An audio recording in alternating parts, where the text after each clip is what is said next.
apzīmējumus atrast, lai tikai nesanāk atkārtoties Nāciju līgas ietvaros stāstīt.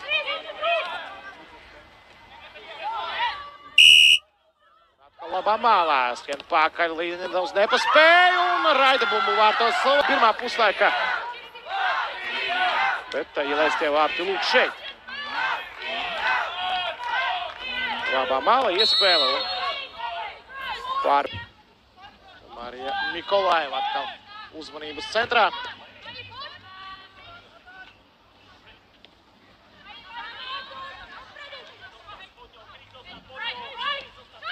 Un atkal šī Austrijā spēlējošā futbolista ievirz uzbrukumu tālāk, iespēle gar vārtiem, uz tālo stāvu sitiens un 2-0.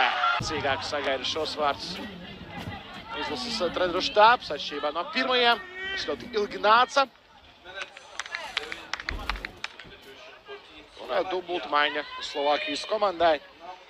Nikola Ribaņska dosies laukumā un arī Sofija Anna Škerdovā. Šoreiz 88. minūtē. 11 metru soda sitiens.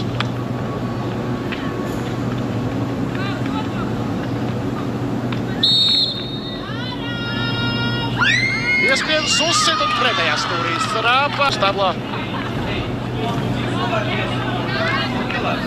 Tad nevar teikt, ka nepelnīti, diemžēl, šajā brīdī. Beigās vēl 2 maiņas Slovākijas komandai.